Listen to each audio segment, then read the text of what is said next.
Cyclotron ચેપ્ટરનો મહત્ત્વનો મુદ્દો કહી શકાય કે જે આપણે અત્યાર સુધી જે ચર્ચા કરી, હજુ ચેપ્ટરના આપણે હાફ ભાગ પર પહોંચ્યા નથી, પણ અત્યાર સુધી જે ચર્ચા કરી એના આધારે આપણે એક એવું સાધન વિકસાવી શકીએ છીએ કે જેના વડે આપણે કોઈપણ પદાર્થનું અંદરનું સ્ટ્રક્ચર જાણી શકીએ, જેને આપણે આયન ઇન્ફ્લાટેશન કહી શકીએ, આયનનું સાઇઝ જાણી શકીએ, બરાબર.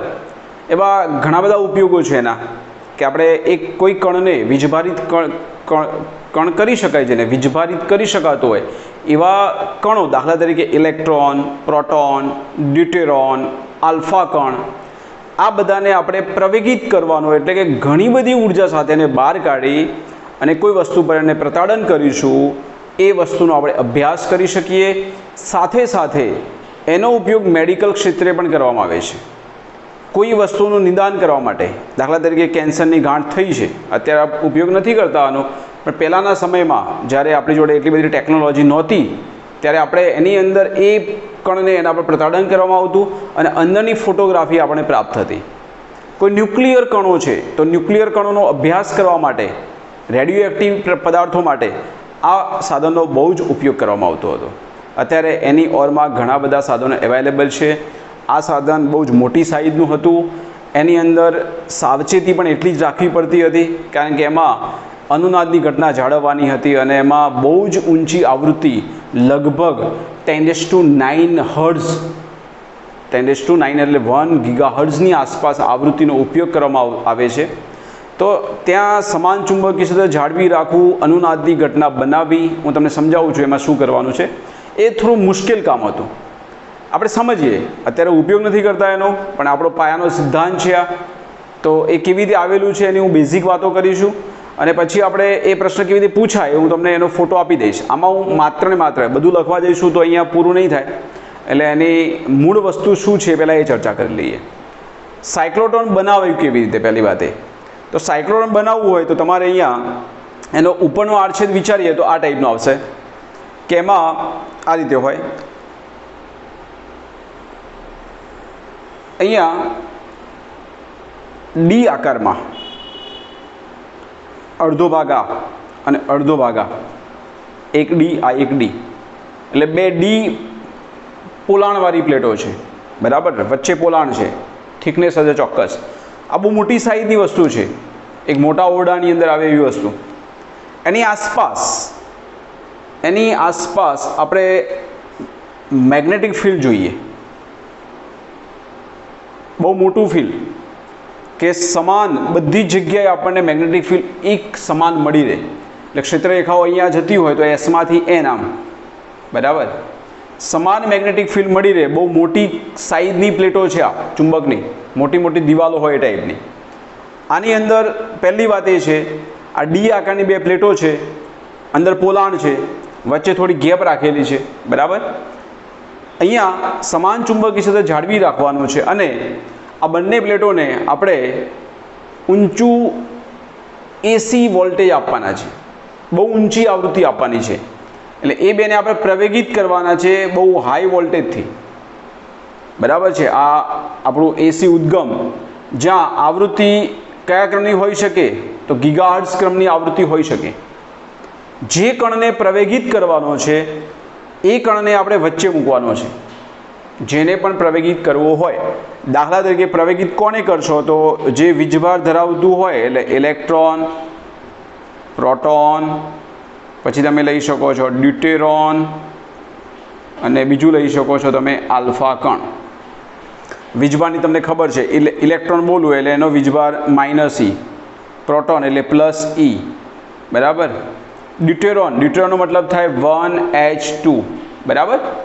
એટલે એની અંદર શું હોય તો 1H2 એટલે વીજભાર એટલો જ આવશે, અહીંયા +E જ આવશે. આલ્ફા કણ એટલે 2 પ્રોટોન, હિલિયમનો ન્યુક્લિયસ, એટલે 2 પ્રોટોન અને 2 ન્યુટ્રોન, એટલે એનો વીજભાર થાય +2E થાય ને. 2 પ્રોટોન અને 2 ન્યુટ્રોન વીજભાર ના હોય એટલે એનો વીજભાર +2E થાય. આમાંથી કોઈ પણ કણને અહીંયા પ્રવેગિત કરી શકીએ, બરાબર છે. બુકમાં તમને કદાચ પ્રોટોનની વાત કરી હશે, એવી તમે ઇલેક્ટ્રોનની પણ વાત કરી શકો છો. ક્લિયર? હવે એને પ્રવેગિત કરવાનો છે, બહુ હાઈ એની એનર્જી પ્રાપ્ત કરવાની છે, એની ગતિ ઉર્જા બહુ જ પ્રાપ્ત થાય અને એમાં એની ઝડપ પ્રકાશની ઝડપ સુધી પણ પહોંચી શકે છે. ધ્યાન આપજો, એની ઝડપ પ્રકાશની ઝડપ સુધી પણ પહોંચી શકે, એનાથી વધી પણ જાય. તો એમાં આપણે એક વસ્તુ છે કે મેગ્નેટિક ફિલ્ડ સમાન, તો બહુ મોટા ચુંબકો તમારે જોઈશે. પહેલી વાત એ છે કે આની અંદર જે ચુંબકીય ક્ષેત્ર આવે બી એ એક સમાન હોવું જોઈએ બધી જ જગ્યાએ, આખા ઓરડાની અંદર, આ સાધન જે આવેલું છે એની અંદર. બીજી વાત કે અહીંયા જે તમે આવૃત્તિ આપો છો બાહ્ય, એ એસી વોલ્ટેજની આવૃત્તિ, બરાબર, એને તમે નામ જે આપો એ બરાબર છે. અને અહીંયા જે કણ ગતિ કરશે, વીજવાહિત કણ ચુંબકીય ક્ષેત્રમાં કેવી ગતિ કરશે? તો એ ગતિ આવશે વર્તુળાકાર ગતિ આવશે અને ધીમે ધીમે એની ત્રિજ્યા વધારતી જવાની છે. કેવી રીતે વધશે વાત આગળ કરું છું.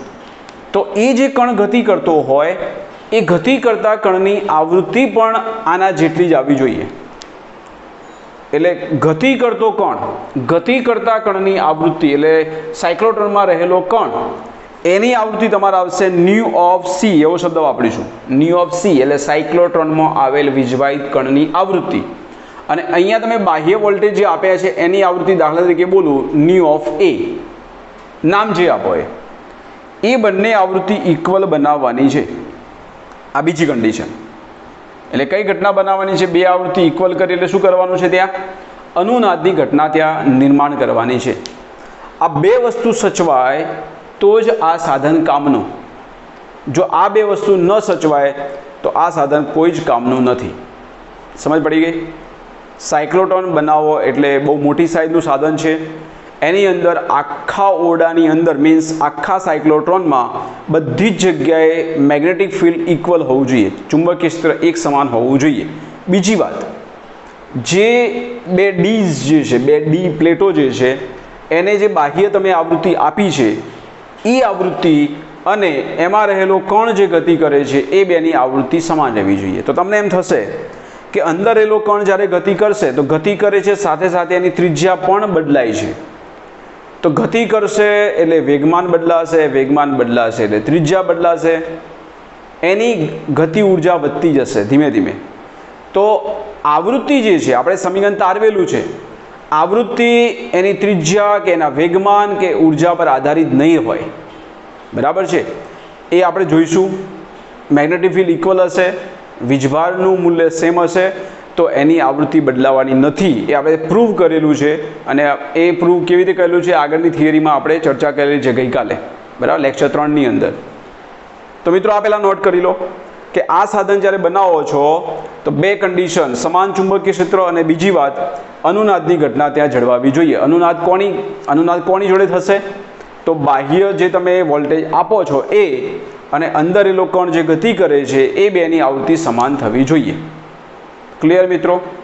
સમજ પડી ગઈ? ઓકે. હવે કોને ગતિ કરાવો છે એ પણ જોઈશું. અને આ ગતિ કરાવતા શું થશે? તો એની ત્રિજ્યા વધશે અને ત્રિજ્યા વધતા એનું વેગમાન વધવાનું છે. અને ધીમે ધીમે આ કણ જ્યારે અંદર ઘણા બધા રાઉન્ડ મારશે, લાખો રાઉન્ડ મારશે, આમ એમ જેમ જેમ એની ત્રિજ્યા વધતી જશે, જ્યારે બહાર આવશે એ કણ, હું તમને ઉપર છેલ્લી વાત કરી લઉં પહેલાં, જ્યારે બહાર આવશે ત્યારે અહીંયા એ બહાર કાઢવા માટે એક માર્ગ હશે. એ કોઈ જગ્યાએ ડિટેક્ટ કરવાનો છે આપણે. જેનો પણ અભ્યાસ કરવાનો હોય એ અહીંયા કોઈ વસ્તુ મૂકેલી હશે, એ વસ્તુ પર એને આપણે પ્રતાડન કરવાનું અને એનો આપણે અભ્યાસ કરીશું. એ અભ્યાસ કોનો હોઈ શકે? કોઈ પદાર્થનો હોઈ શકે, આયન ઇન્ફ્લાટેશન એટલે એની અંદર ફોટોગ્રાફી એક પ્રકારની. આપણો એક્સરે કેવો પાડીએ તો અંદર એક કણ જશે અને અંદરની કેવી સિસ્ટમ છે, અંદર ન્યુક્લિયસ કેવી રીતે આવેલું છે જે તે ધાતુનું, એ આપણને મળશે. બીજી વાત કે કોઈ તમે કેન્સરની ગાંઠની સારવાર કરી રહ્યા છો તો એનો પણ ફોટોગ્રાફી આપણને કરશે. કોઈ રેડિયો એક્ટિવ તત્વ છે એનો આપણે અભ્યાસ કરવો છે તો પણ એ થશે. તો બહુ ઇન્ટરેસ્ટિંગ મુદ્દો છે, બરાબર. તો આ પહેલાં નોટ કરશો. આ ફરી હું તમને સમજાવું છું કે કેવી રીતે આને દોરીશું આપણે. ઉપરનો આડછેદ કેવો હોય અને અંદર ખરેખર ઘટના શું બનશે એની અહીંયા ચર્ચા આપણે પહેલાં સમજી લઈએ. બે ડીઝ જે તમને આપેલી છે, ઉપરનો આડછેદ જુદો હશે અને દેખાતી વસ્તુ જુદી હશે. ઓકે, આ ટાઈપની વસ્તુ છે સાયક્લોટ્રોન.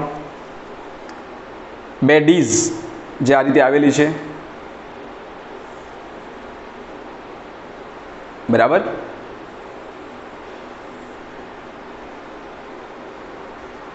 આ બે ડીશ છે, બરાબર. એને આપણે ડી આકારની પ્લેટો એટલે ડીશ બોલીશું આપણે. એક વસ્તુ અહીંયા ધ્યાન આપજો કે સમગ્ર જે ક્ષેત્ર છે શૂન્યાવકાશી ચેમ્બર છે, બરાબર. આની અંદર આખું આપણે દોરતા નથી. અહીંયા મેગ્નેટિક ફિલ્ડ હશે, સમાન ચુંબકીય ક્ષેત્ર, એટલે આ બાજુ આપણે એસ બોલી શકીએ અને બીજી બાજુ આપણે એન બોલી દઈએ. ક્ષેત્ર એસ અને એન ક્ષેત્ર અહીંયા લખી નાખીએ, બરાબર.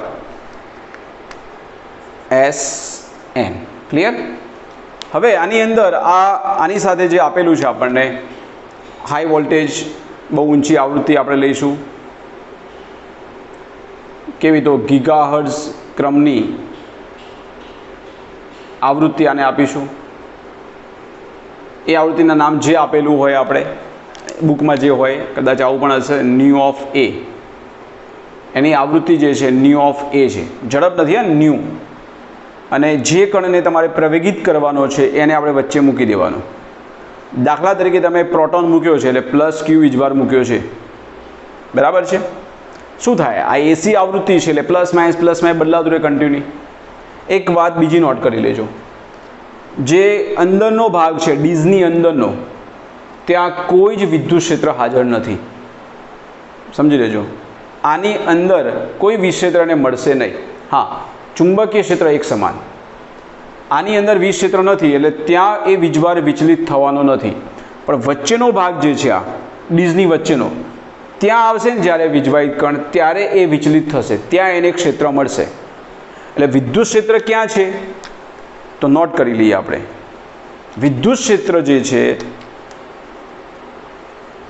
વીજ ક્ષેત્ર બે ડીઝની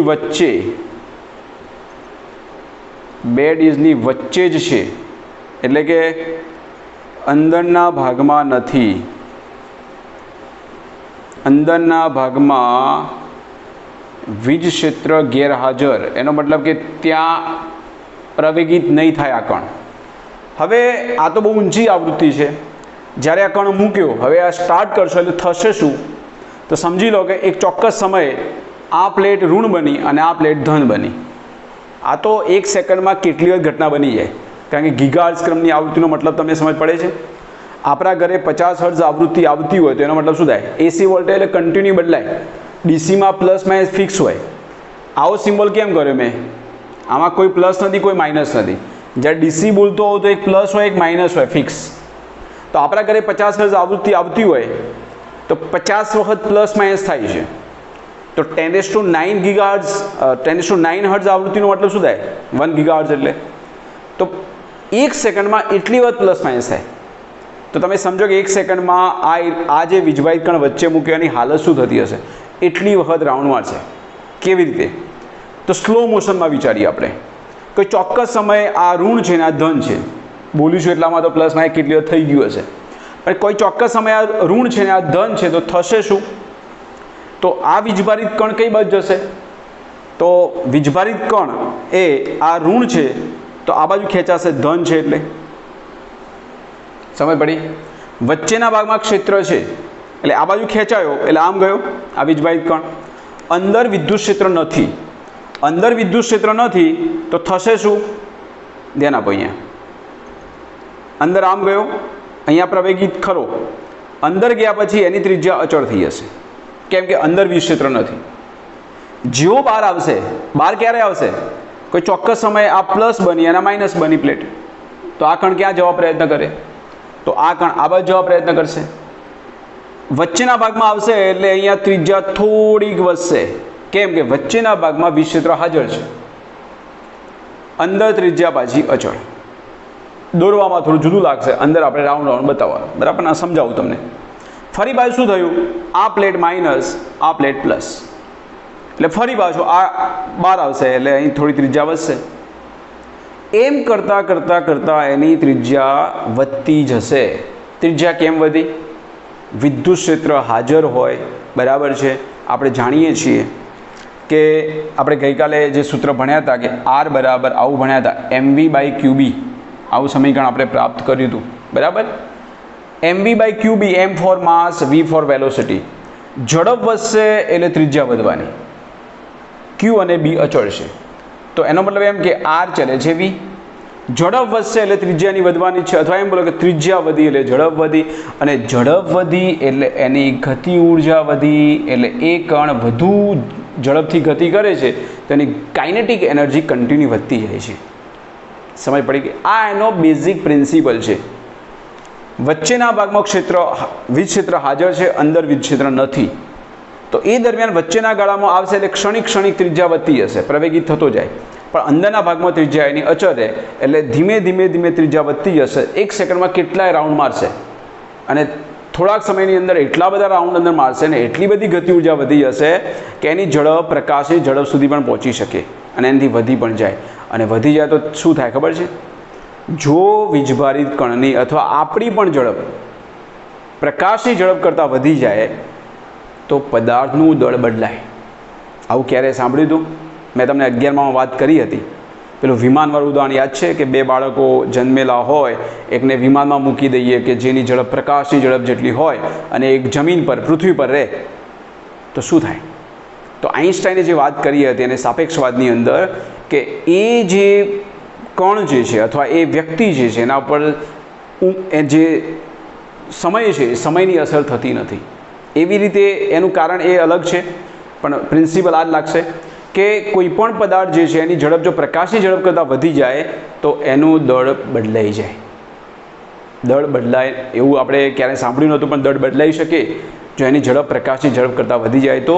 અને નાનો કણ હોય, સૂક્ષ્મ કણ જે નરી આંખે દેખાતો નથી, તો એની ઝડપ તમે પ્રકાશની ઝડપ કરતાં વધારી શકો છો ચોક્કસ એની કન્ડિશનમાં. બરાબર? તો અહીંયા એ પણ સાચવવાનું છે કે એની ઝડપ પ્રકાશની ઝડપ કરતાં ન વધી જાય. તમે એમ થતું હશે કે કેટલી ઝડપ હોય. બરાબર? આ બધું જ શક્ય છે. ક્લિયર? તો અહીંયા આને આપણે આ રીતે સમજીએ કે વીજભારિત કણ જ્યારે વચ્ચે મૂકીશું, આ બધી ચર્ચા જે છે તમારી સમજૂતી માટે છે. તમને બતાવ્યું આ રીતે છે કે વીજભારિત કણ તમે મૂક્યો તો વર્તુળાકાર ગતિ કરે છે. વર્તુળાકાર ગતિ કરતાં એની ઝડપ કેવી રીતે વધી, એની ત્રિજ્યા કેવી રીતે વધી, એ વસ્તુ આપણે સમજવાની છે. થિયરીમાં લખી તો દઈશું આપણે, પણ સમજવું બહુ ઇમ્પોર્ટન્ટ છે. આ વસ્તુ તમને આ રીતે બતાવેલી છે કે ધીમે ધીમે એની ત્રિજ્યા વધતી જાય છે. બરાબર? અને એક સમય એવો આવશે કે આપણે એને બહાર કાઢવાનો છે. બરાબર? જે જગ્યાએ તમે બહાર કાઢશો એ આપણો ટાર્ગેટ હશે. બરાબર? કે જેનો આપણે અભ્યાસ કરવાનો હશે એના પર એને પ્રતાડન કરીશું. ઓકે? તો એ વખતે એની ઝડપ બહુ જ ઊંચી હશે, એની ગતિ ઉર્જા બહુ જ વધી ગયેલી હશે. ત્રિજ્યા કેમ વધી તો એ ચર્ચા આપણે ગઈકાલે કરેલી છે. શું થાય એની અંદર? તો આપણે જાણીએ છીએ કે વીજભારિત કણ જો વર્તુળાકાર ગતિ કરતો હોય તો આપણે આવું લખ્યું હતું કે કેન્દ્રગામી બળ વર્તુળાકાર ગતિ કરે એટલે કેન્દ્રગામી બળ કોણ પૂરું પાડે? તો ચુંબકીય બળ કે જે વીજભાર પર લાગે છે અને અચળ છે. કેન્દ્રગામી બળ શું કહેવાય? તો કેન્દ્રગામી બળ કહેવાય mv²/r. ચુંબકીય બળ શું બોલાય? QVB sin 90. આપણે લંબ લઈને વાત કરીશું તો અહીંયા V એક નીકળી જશે, તો આવું સમીકરણ આપણે પ્રાપ્ત કર્યું હતું. ધેરફોર ત્રિજ્યાનું સમીકરણ શું થાય? તો આવું થાય mv/qb. ક્લિયર? r બરાબર mv/qb. આવું આપણે તારવેલું છે, અહીંથી દેખાય છે તમને. અથવા તમે એને આવું પણ કહી શકો, અથવા mv બરાબર શું થાય? mv બરાબર p. p મીન્સ વેગમાન લેતો. આવું તમે લઈ લો તો આ સમીકરણ તમે આવું પણ કહી શકો, r બરાબર p/qb. આવું પણ આપણે યાદ રાખવાનું કીધું હતું તમને. બરાબર છે? બીજી વાત અહીંયા આપણે એની કોણીય ઝડપની વાતો બધી રિપીટ થાય છે વાતો. સમીકરણ 1માં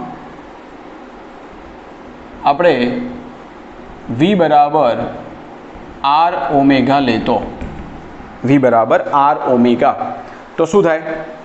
તો r બરાબર થાય m/qb અને v ની જગ્યાએ આવશે r ઓમેગા. r જતો રહેશે તો એના પર તમે કહી શકો ઓમેગાને કરતા બનાવો. ઓમેગાને કરતા બનાવશો તો આવું થશે qb/m. આ શું મળ્યું તમને? આ જે મળ્યું તમને એક કોણીય ઝડપ કહી શકાય. કોણીય ઝડપ સમીકરણ નંબર 2. કોણીય ઝડપ કોના પર આધારિત છે? જુઓ, q, b અને m. અહીંયા શું અચળ છે? જે વીજભારિત કણ ગતિ કરે છે એનો ક્યુ અચળ, એનો વીજભાર બદલાવાનો નથી. એનું ચુંબકીય ક્ષેત્ર આપણે આખામાં એક સમાન રાખ્યું છે તો બી પણ નહીં બદલાય. અને પ્રકાશની ઝડપ કરતાં એનું ઝડપ વધતી નથી તો દળ પણ નહીં બદલાય. એનો મતલબ એમ થયો કે કોણીય ઝડપ જે છે એ ત્રિજ્યા પર આધારિત નથી. આ એક માર્ક્સમાં બહુ ઇમ્પોર્ટન્ટ મુદ્દો છે. કોણીય ઝડપ ઓમેગા જે ત્રિજ્યા પર આધારિત નથી. ત્રિજ્યા વધશે કોણીય ઝડપમાં કોઈ ફેરફાર નહીં થાય. કોણીય ઝડપ નહીં બદલાય તો એની આવૃત્તિ પણ નહીં બદલાય. અને એ આપણે ઇમ્પોર્ટન્ટ મુદ્દો છે કારણ કે અનુનાદ કરવાનો છે આપણે, બરાબર છે. એટલે કે અહીંયા આપણે પછી સમજીશું તો બી તમને સમજ પડી જશે. સમીકરણ 2માં જે આપણે વાત કરી હતી એ પ્રમાણે ઓમેગા બરાબર તમે 2π/t અથવા 2πf જે આપણે બોલતા હતા એ પ્રમાણે લેતો તો તમને આવર્તકાળનું સમીકરણ પ્રાપ્ત થઈ જશે. આ બધા સમીકરણ આપણે તારવેલા છે, ફરી રિપીટ થાય છે, કશું નવું નથી આમાં. આપણે સિદ્ધાંત ખાલી યાદ રાખવાનો છે. તો આવર્તકાળ t બરાબર શું થાય? આવર્તકાળ એક રાઉન્ડ જે પૂરું કરશે, એક દોલન માટે લાગતો સમય આવો થશે 2πm/qb, બરાબર. આને આપી દઈએ આપણે નંબર 3. અને આવૃત્તિની વાત કરીએ જેને આપણે સાયક્લોટ્રોન આવૃત્તિ શબ્દ વાપરીશું. સમીકરણ 3 પરથી જે સાયક્લોટ્રોનમાં જે કણ ગતિ કરી રહ્યો છે એની જે આવૃત્તિ છે એને સાયક્લોટ્રોન આવૃત્તિ આપણે દર્શાવીએ. સાયક્લોટ્રોન આવૃત્તિને આપણે આવું બોલીશું ન્યુ ઓફ સી, જેને 1/t કહેવાય આવર્તકાળનું વ્યસ્ત. તો શું થશે? qb/2πm. અને આપી દઈએ આપણે નંબર 4. જુઓ મિત્રો, આવૃત્તિ પણ ઓમેગા નહીં બદલાય તો આવૃત્તિ પણ નહીં બદલાય, એટલે મીન્સ રેખીય આવૃત્તિ પણ નહીં બદલાય. તો રેખીય આવૃત્તિ બદલાતી નથી. અને આ સાયક્લોટ્રોનની અંદર મહત્ત્વની બાબત જ એ છે કે આપણે સમાન ચુંબકીય ક્ષેત્ર જાળવી રાખવાનું છે. અને આ જે બાહ્ય આવૃત્તિ છે ન્યુ ઓફ એ અને ન્યુ ઓફ સી ઇક્વલ કરવાના છે, બરાબર છે. એટલે આ થિયરીમાં આપણે આ વસ્તુ મેથેમેટિકલ વાતો કરી, શું સાવચેતી રાખવાની, આના ઉપયોગો શું છે, બરાબર. અને એમાં શું આપણે ધ્યાન રાખીશું મીન્સ સાવચેતી, એ બધી આપણે મુદ્દા પૂછાય એ પ્રમાણે લખવાના. તમને એનો સિદ્ધાંત પ્રમાણે એક વાત કરે તો એનો વિદ્યુત ચુંબકીય તરંગના આધારે ગતિ કરે છે. વિદ્યુત ક્ષેત્ર અને ચુંબકીય ક્ષેત્ર બંને હાજર છે, પણ વિદ્યુત ક્ષેત્ર અંદર નથી, બહાર છે. આ આખાની અંદર ચુંબકીય ક્ષેત્ર એક સમાન છે, બરાબર. એટલે અહીંયા જે આપણે માગ્યું હોય એ પ્રમાણે લખવાનું, વધારાનું લખવાનું નથી. અહીં સમગ્ર સાયક્લોટ્રોનમાં ચુંબકીય ક્ષેત્ર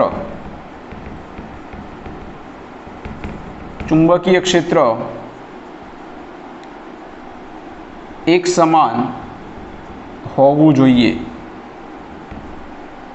બીજી વાત, આ બધી સાવચેતીઓ છે. અહીં અનુનાદ થવા માટે, અનુનાદની ઘટના કરવાની છે. અનુનાદ થવા માટે ન્યુ ઓફ એ એટલે બાહ્ય આવૃત્તિ અને ન્યુ ઓફ સી એટલે સાયક્લોટ્રોન આવૃત્તિ, ન્યુ ઓફ એ બરાબર ન્યુ ઓફ સી થવું જોઈએ. મતલબમાં અનુનાદ થશે તો જ આ સાધન કામનું, બરાબર છે. અને બાકીના મુદ્દા જે છે હું તમને અહીંયા આપી દઈશ, એ પ્રમાણે તમે લખજો. આ સમજવાનું છે. મેઇન વસ્તુ એ છે કે વર્તુળા ગતિ કેમ કરે છે અને ધીમે ધીમે ત્રિજ્યા કેમ વધતી જાય. ત્રિજ્યા એ વેગ પર આધારિત છે. વેગ વધશે એટલે ત્રિજ્યા વધશે. વેગમાનનું પણ સૂત્ર યાદ રાખવાનું. અને એના આધારે ગતિ ઉર્જાની પણ વાત કરી લે તો પણ યાદ રાખજો. કદાચ તમને એમ કે આની ગતિ ઉર્જા શું થાય, MCQમાં કામ આવશે. આ જે ગતિ કરે છે કણ, એની ગતિ ઉર્જા શું થાય તો તમે લખી શકો છો 1/2 mv², અથવા તો તમે લખી શકો છો કે p²/2m, એ પણ ચાલે ને. બંને રીતે તમે કામ કરી શકો છો. તમે p²/2m લેશો તો બી જવાબ એ આવશે. v² એટલે વેગનો વર્ગ. તો અહીંયાથી તમે લો કે વેગ બરાબર શું થાય, અહીંયા vને કરતાં બનાવો વીને કરતાં બનાવો તો અહીંયા ક્યુબી આર બાય એમ થાય, તો ત્યાંથી તમે વેલ્યુ મૂકો તો આવું થાય ક્યુબી આર બાય એમ, એનો વર્ગ છે મિત્રો, વર્ગ છે એક એમ જતો રહેશે એટલે આવું થશે Q square B square R square by 2m. આ કદાચ એમસીક્યુમાં તમારે કામ આવશે, યાદ રાખજો. બરાબર, એટલે ગતિ ઉર્જાનો સંબંધ અહીંયા આ રીતે થાય. તો તમે આર અને કેનો સંબંધ પણ યાદ રાખજો. આના પર તમે જોશો તો આર અને કેનો સંબંધ શું આવશે, તો આર સ્ક્વેર ચલે છે કે એટલે આર ચલે છે રૂટ કે, એવું પણ આવશે. એ બધી વાતો આપણે એમસીક્યુમાં કરીશું. ઓકે, નમસ્કાર વિદ્યાર્થી મિત્રો. આજે આપણે લેક્ચર 4માં સંયુક્ત એવા વિદ્યુત અને ચુંબકીય ક્ષેત્રમાં વીજભારની ગતિને આપણે વેગ પસંદગી કારક તરીકે અહીંયા આપણે દર્શાવવાનો પ્રયત્ન કરીશું. આ મુદ્દો મેઇન છે કે વીજભારને વેગ પસંદગી કારક તરીકે તમે સમજાવો અથવા દર્શાવો. ગઈકાલે આપણે જે ચર્ચા કરી હતી એમાં આપણે વીજભાર જે છે એ સમાન ચુંબકીય ક્ષેત્રમાં ગતિ કરતો હોય તો એની સાથે સંકળાયેલ ત્રિજ્યા, એની સાથે સંકળાયેલ વેગ, એની કોણીય ઝડપ, એનો આવર્તકાળ, આ બધી આપણે ચર્ચાઓ કરી. અને આપણને નેક્સ્ટ થિયરી આના પછી આપણે જે ભણીશું સાયક્લોટ્રોન, એમાં એ મહત્ત્વની થિયરી છે. બધા જ એ સમીકરણો ફરી આપણા પાછા રિપીટ થશે.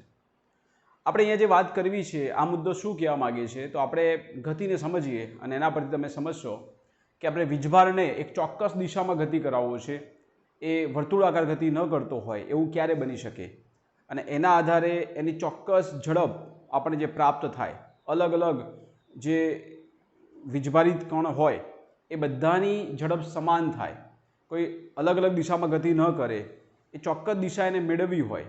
જે આપણે બોલીએ કે વિદ્યુત ચુંબકીય તરંગ એટલે શું, તેમાં બધા જ આવી જાય, ગામા રે, એક્સ રે, અલ્ટ્રાવાયોલેટ, દ્રશ્ય પ્રકાશ, પારજાંબલી, આ બધું જ આવી ગયું. પારજાંબલી એટલે અલ્ટ્રાવાયોલેટ, રેડિયો તરંગો. તો બધાની ઝડપ કેટલી, તો બધાની ઝડપ સેમ જ હોય, પ્રકાશની ઝડપ જેટલી, 3 × 10⁸. તો એવું કેમ હોય, તો એની અંદર વીજભાર જે છે ચોક્કસ દિશામાં ગતિ કરતો હોય છે, એમાં વિદ્યુત ક્ષેત્ર અને ચુંબકીય ક્ષેત્ર એક સમાન હોય છે, ત્યારે જ આ વસ્તુ શક્ય બનતી હોય છે. હું તમને સમજાવું એમાં શું કરીશું આપણે. દાખલા તરીકે આપણે જ્યારે બોલતા હોઈએ અહીંયા કે આ રીતે XY Z સમતલ વિચારીએ આપણે કે આ એક્સ અક્ષ છે, આ વાય અક્ષ અને આ ઝેડ અક્ષ. સમજો કે કોઈ વીજભારિત કણ છે, એ વીજભારિત કણ આ દિશામાં ગતિ કરે છે, એટલે એની વેગની દિશા આ છે. કઈ દિશામાં, એક્સ અક્ષ પર. તો સમજી લો કે એની વિદ્યુતની દિશા એટલે પ્રવાહની દિશાથી વિદ્યુત ક્ષેત્ર લંબ હોય, વિદ્યુત ક્ષેત્ર આ રીતે છે, કઈ દિશામાં આવશે, તો ઝેડ અક્ષ પર. તો ચુંબકીય ક્ષેત્ર જે આવશે એ વિદ્યુતની દિશા અને વેગની દિશાથી ઓપોઝિટ આવશે, એટલે એ કઈ દિશામાં આવશે, ઝેડ અક્ષ પર. તમને ચુંબકીય ક્ષેત્ર જે મળશે એ બી ઝેડ અક્ષ પર મળશે. પછી એ ધન પણ હોઈ શકે અને ઋણ પણ હોઈ શકે, એ આપણે ચર્ચા કરીએ છીએ. વીજભારિત કણ પર લાગતું આપણે લોરેન્ઝ બળની વાત કરીએ અથવા તો બંનેનો આપણે સરવાળો કરીને વાત કરીએ તો બી સમજ પડી જશે કે વીજભારિત કણ પર લાગતું વિદ્યુત બળની વાતો કરીએ આપણે. વીજભારિત કણ માટે આપણે વિદ્યુત બળની જે વાતો કરીએ છીએ, વિદ્યુત બળ, તો વિદ્યુત બળ F of electric force, F બરાબર શું થાય, તો તમે કહેશો એફ બરાબર Q × E. કઈ દિશામાં છે, તો વાય અક્ષ પર છે, એટલે તમે લખી શકો અહીંયા Z હેટ. બરાબર, આ એના પર લાગતું વિદ્યુત બળ છે. મિત્રો એવી જ રીતે ચુંબકીય બળ શું થાય, તો ચુંબકીય બળ એફ ઓફ બી આપણે જાણીએ છીએ કે વીજભાર માટે Q × આવું થાય V × B. બરાબર, Q × V × B એટલે એની દિશા શું આવશે, તમે વિચારી શકો છો. V કઈ દિશામાં છે, તો V એક્સ અક્ષ પર છે, તો Q × V of I hat. બરાબર, બીની દિશા કઈ આવે એમ તમે ત્યાંથી વિચારો તો બી તમને આઈડિયા આવશે. બરાબર છે, અહીંથી સમજ ન પડે તો બીની દિશા જે છે, ચુંબકીય બળની દિશા, આ ચુંબકીય ક્ષેત્રની દિશા છે. ચુંબકીય ક્ષેત્રની દિશા કઈ થાય, તો ચુંબકીય ક્ષેત્રની દિશા દાખલા તરીકે એ K હેટ હોય, અહીંયા આપણે ઝેડ અક્ષ પર વિચાર્યું, એ બેની ઓપોઝિટ જ આવે, તો I × K શું થાય, તો I × K એટલે K × I J હેટ થાય, તો I × K એટલે -J હેટ થશે. અહીંયા આપણે જાણીએ છીએ કે આઈ ક્રોસ કે, ક્રોસ ગુણાકાર તમને ખબર છે, આઈ ક્રોસ કે ક્રોસ આઈ હોય તો જે, પણ આઈ ક્રોસ કે તો એનો અર્થ માઇનસ જે હેડ થાય. તો અહીંયા ચુંબકીય બળની દિશા જે આવશે એ આવું આવશે, ક્યુ ઇન્ટુ ક્યુ વી બી, અહીંયા માઇનસ આવશે કઈ દિશામાં? ઝે હેડ. તો તમે જોશો અહીંયા કે અહીંયા વિદ્યુત બળ અને ચુંબકીય બળ બંનેની દિશા જુઓ તો વિદ્યુત બળ છે આ બાજુ ઉપર તરફ અને ચુંબકીય બળની દિશા છે ઓપોઝિટ આના. એટલે ચુંબકીય બળ ક્યાં લાગશે? તો ચુંબકીય બળની દિશા નીચે આવશે. વિદ્યુત બળ એ જે હેડ એટલે વાય એક્સ પર છે, તો ચુંબકીય બળની દિશા આવશે માઇનસ જે હેડ. એનો મતલબ એમ થયો કે બંને બળ કેવા છે? એકબીજાને ઓપોઝિટ. ક્લિયર? તો સમીકરણ 1 અને 2 પરથી તમે કહી શકો છો, અહીંયા ધ્યાન આપજો, અહીંયા દિશાનું બહુ મહત્વ છે. અહીંયા સમીકરણ 1 તથા સમીકરણ 2 પરથી કહી શકાય કે વિદ્યુત બળ તથા ચુંબકીય બળ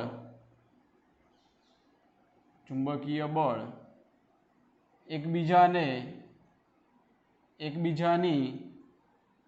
લંબ નહીં પણ વિરુદ્ધ દિશામાં છે. બરાબર? હવે મિત્રો કોઈ પણ વીજભારિત કણ છે, વીજભારિત કણ એ વિચલન ક્યારે અનુભવે? તો આપણે જે જાણીએ છીએ કે વીજભારિત કણને ચુંબકીય ક્ષેત્રમાં મૂકો તો શું થશે? તો એ વર્તુળાકાર ગતિકાંડ સ્ટાર્ટ કરશે. હવે વર્તુળાકાર ગતિ કેમ કરે છે? તો જમણા હાથના નિયમ મુજબ વીજભારિત કણની ગતિ આ બાજુ છે, તો એના પર લાગતું ચુંબકીય ક્ષેત્ર આ તરફ છે. એ બળો જે છે એ બંને સમાન નથી હોતા. જો તમે કોઈ વીજભારિત કણને સમાન વિદ્યુત ક્ષેત્રને સમાન ચુંબકીય ક્ષેત્રમાં મૂકો તો શું થાય? સમજો કે અહીંયા કોઈ એક વીજભારિત કણ છે, આ બાજુ બળ લાગે છે એફ ઓફ ઇલેક્ટ્રિક ફોર્સ અને આ બાજુ લાગે છે એફ ઓફ બી. બંને એકબીજાને લંબ છે. અહીં સોરી, લંબ નહીં, વિરુદ્ધ છે. અહીં જે હેડ તો અહીંયા માઇનસ જે હેડ. પેલું ઉપર લાગે તો પેલું નીચે લાગે, પેલું ડાબી બાજુ તો બીજું જમણી બાજુ. બંને ઇક્વલ હોય તો આ વીજભારિત કણ જે છે એ એક બાજુ આ બાજુ પણ નહીં જાય કે આ બાજુ પણ નહીં જાય. બરાબર છે? તો એની ગતિ કેવી હશે? સ્ટ્રેટ. એ એક જ દિશામાં ગતિ કરશે. એ આ રીતે જ જશે. આમ સમજ પડી? તો વીજભારિત કણને વિચલિત ન થવા દેવો હોય અને એ જ ઘટનાનું મહત્વ છે ત્યાં. તો એવી ઘટનામાં વિદ્યુત બળ અને ચુંબકીય બળ સમાન થવું જોઈએ અને એમાં આપણે વેગ પસંદગીકારક તરીકે અહીંયા લઈશું. એ જ મુદ્દો ઇમ્પોર્ટન્ટ છે. તો ધ્યાન આપો અહીંયા. તો અહીંયા સમીકરણ 1 ઇઝ ઇક્વલ ટુ સમીકરણ 2 લેતો, સમીકરણ 1 ઇઝ ઇક્વલ ટુ સમીકરણ 2 લેતો શું થાય? તો તમે જોશો અહીંયા ક્યુ ઈ ઝે હેડ ઇઝ ઇક્વલ ટુ, ખાલી વેલ્યુ લઈએ આપણે તો પણ ચાલશે. આનો અર્થ આમ તો આવો થાય, માઇનસ ક્યુ વી બી ઝે હેડ. પણ માત્ર આપણે વેલ્યુ લેવી છે તો આ બધું કાઢી નાખીએ. આપણે માનાંકમાં લઈએ છીએ, આપણે માત્ર વેલ્યુ લેવી છે આપણે. બરાબર? ક્યુ નીકળી જશે બે બાજુથી તો શું થશે અહીંયા? તો ઈ બરાબર થશે વીબી, અથવા તમે કહી શકો કે ઝડપ વી બરાબર ઈ ભાગ્યા બી. અને આ બહુ ઇમ્પોર્ટન્ટ મુદ્દો છે. આ જે ઝડપ મળશે ને મિત્રો, એ ઝડપ પ્રકાશની ઝડપ આવશે, વિદ્યુત ચુંબકીય તરંગની ઝડપ આવશે. અથવા તમે આને આવું કહી શકો, યાદ રાખજો, અથવા વી બરાબર સી લેતો, સી મીન્સ પ્રકાશની ઝડપ, તો સી બરાબર ઈ ભાગ્યા બી થશે. અને આ આપણું મેઇન સમીકરણ છે પ્રકાશ માટે જ્યારે વાતો કરતા. અને પ્રકાશનો મતલબ છે વિદ્યુત ચુંબકીય તરંગ. એ આપણને 3 × 10⁸ મીટર પર સેકન્ડ પ્રાપ્ત થાય. આ વેલ્યુ કેટલી છે? સીની વેલ્યુ 3 × 10⁸ મીટર પર સેકન્ડ. એમાં તમે કોઈ પણ તરંગ લો, વિદ્યુત ચુંબકીય તરંગ એટલે શું? તો બધા જ વેવ્સ આવી ગયા એમાં. એ ગામા રે હોય, એક્સરે હોય, દ્રશ્ય હોય, એ અલ્ટ્રાવાયોલેટ હોય, એ પારખતો હોય, એ રેડિયો તરંગ હોય, કંઈ પણ, એ બધાની ઝડપ ઈ ભાગ્યા બી પરથી પ્રાપ્ત થાય. અને એમાં એ જે વેગ આપણને પ્રાપ્ત થાય છે દરેક જે તરંગો છે વિદ્યુત ચુંબકીય તરંગો એ બધા માટે ઇક્વલ મળશે અને એ વિચલિત થતું નથી. બરાબર.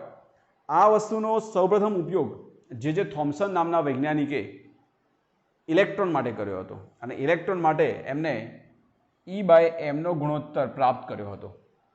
બરાબર. અને આ પદ્ધતિનો ઉપયોગ કરીને આપણે એક વસ્તુ વિકસાવી શકીએ છીએ જેનું નામ છે, જે વિકસાવેલી વસ્તુ છે જેનો ઉપયોગ માસ સ્પેક્ટ્રોગ્રાફમાં થાય છે. બરાબર. એની મદદ વડે આપણે વીજભારનું દળ પણ માપી શકીએ. સૂક્ષ્મ માપનની વાતો કરતા હોઈએ ત્યાં પણ એનો ઉપયોગ કરી શકીએ. એટલે આ વસ્તુ આપણે યાદ રાખીશું. અહીંયા નીચે નોટ કરી લઉં છું, એ વસ્તુ તમે અહીંયા લખશો. પ્રશ્ન ખાસ પૂછાતો નથી, પણ પૂછાય તો બહુ ઇઝી વસ્તુ છે કે આપણે આ સમજાવવાનું છે કે વિદ્યુત ક્ષેત્ર ચુંબકીય કઈ બાજુ હોય અને વેગ પસંદગીકારક તરીકે એને કેમ લેવામાં આવે છે.